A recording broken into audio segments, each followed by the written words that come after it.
Mister Asif Rane करो, समझे? वो 1.5 फुट कर रहा, तुम ये सब हरकत बंद। मुझे नहीं मालूम था कि शेख आसिफ मनियार बिरादरी से ताल्लुक रखते, मुस्तकिल समझे हमको में ले जाऊंगा वोट काटने के वास्ते। आज से तकरीबन 5 महीना पहले मुझ पर जो हादसा हुआ, जानलेवा हमला हुआ, तो उस हमले के जो लोग थे, पूरा शहर जानता है कि वो हमला किसने करवाया और क्यों करवाया। लेकिन इसमें एक बात निकल कर आई है कि कोई आदमी, मेरा सवाल है इस मजमे से कि कोई आदमी अगर मुसीबत में आता है या उसके ऊपर कोई मुसीबत आ पड़ती है,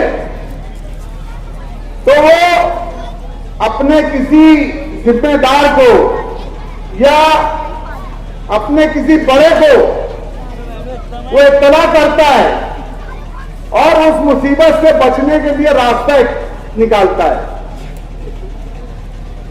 मिसाल के तौर पर अगर कोई सियासी आदमी है तो वो सियासी आदमी का कोई गॉडफादर होता है।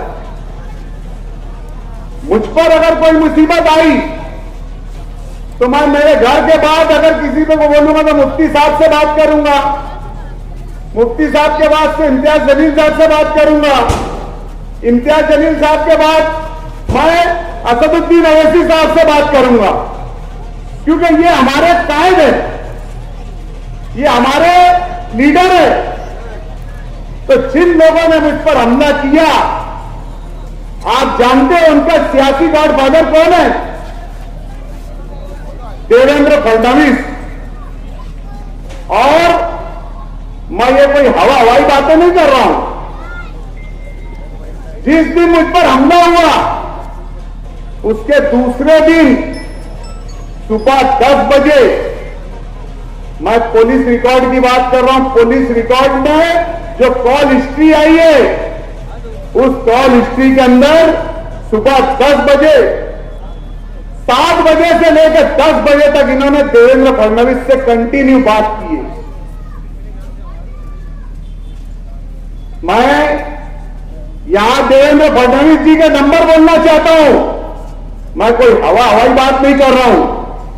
93 73 10 78 81, ये नंबर आप लोग ट्रू कॉलर पर देख लो, पता कर लो ये नंबर किसका है। एक ईमान वाले को मरवाने के लिए किस किस का सहारा लोगे आप? मैंने किले की मीटिंग में कहा कि गोली खाने का भी जिगर लगता है। तकरीबन 2 सालों से हमले की प्लानिंग हो रही थी और मैं इस चीज से वाकिफ था कि मेरे ऊपर हमला होने वाला है, और इसके बावजूद भी मैं शहर में अपनी आदत के मुताबिक और अल्लाह रब्बुल इज्जत के भरोसे अकेले ही घूमना था। मुझे मालूम था कि मेरे ऊपर गोली चलने वाली है, और चली, और शायद आगे भी चलेगी, उससे भी पीछे नहीं हटूंगा। आज इन्होंने जो इस्लाम पार्टी लाए,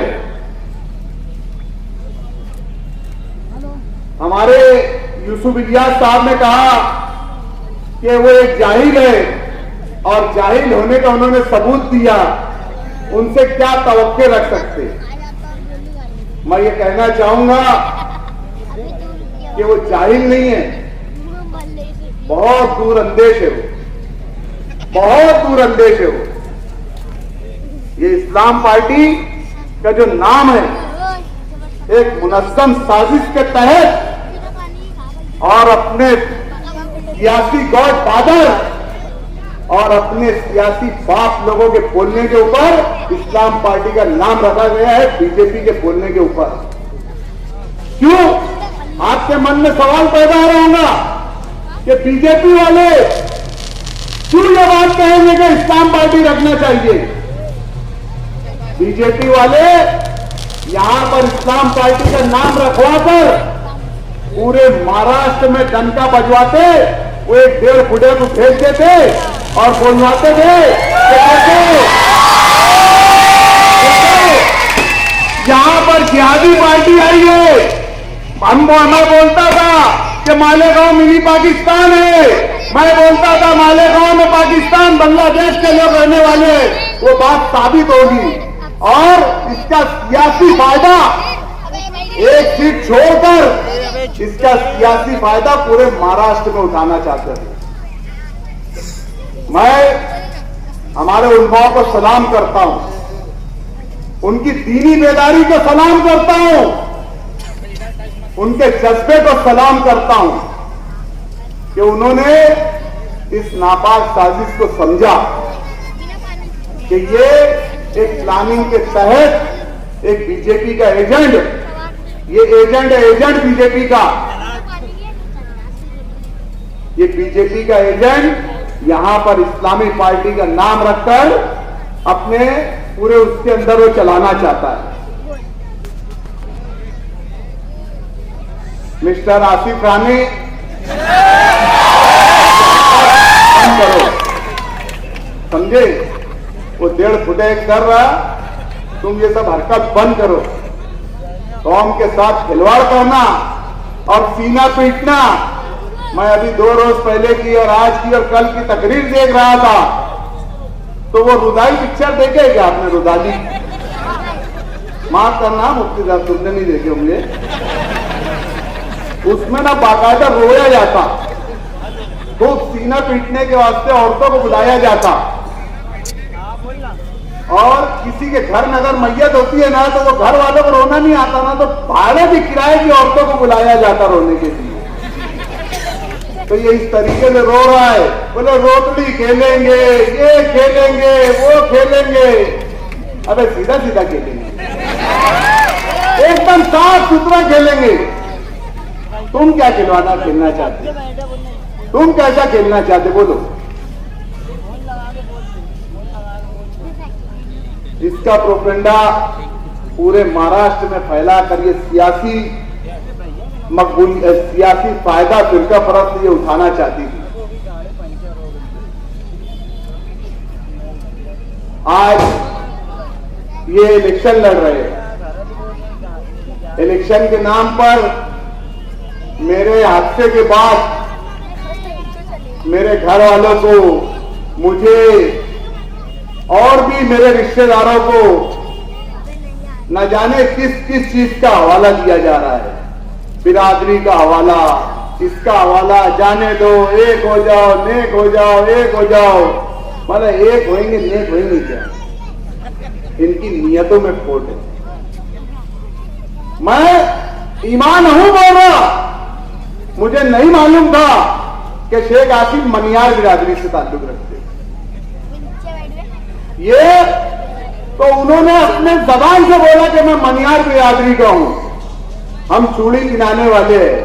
मुझे नहीं मालूम था कि मनियार बिरादरी है, लेकिन मैं मनियार बिरादरी तो नहीं बोलता, लेकिन ये मनी यार है। मनी यार क्या? मनी के यार है। सिर्फ पैसा कमाना, लूट खसोट करना, यही इनका मकसद है।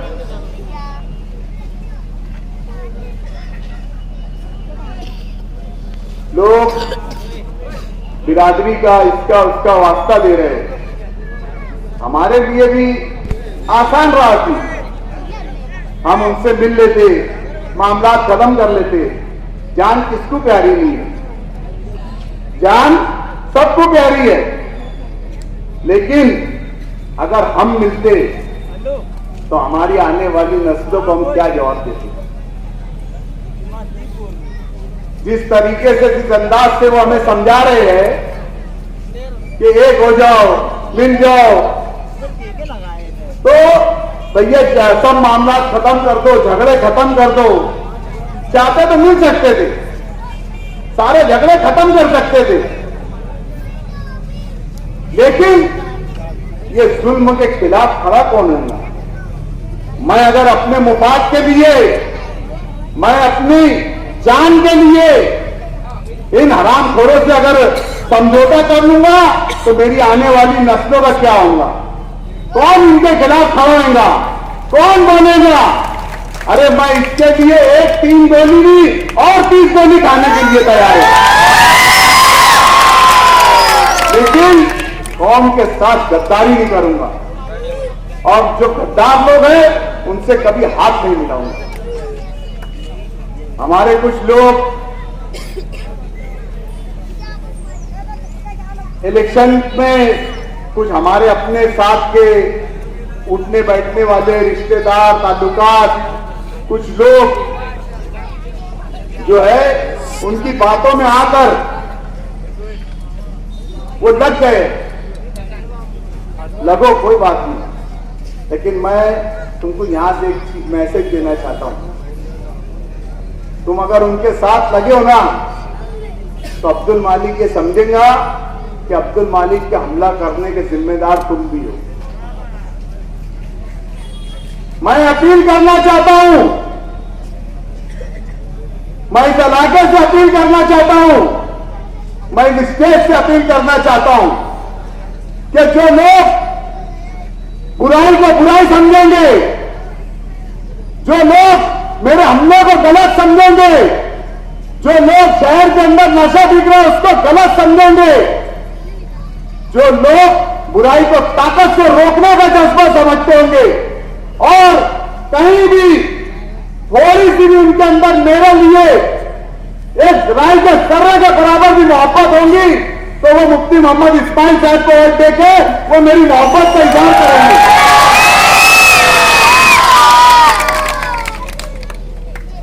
वक्त बहुत कम है और मैं अपनी बात तो बहुत मुख्तसर करता हूं।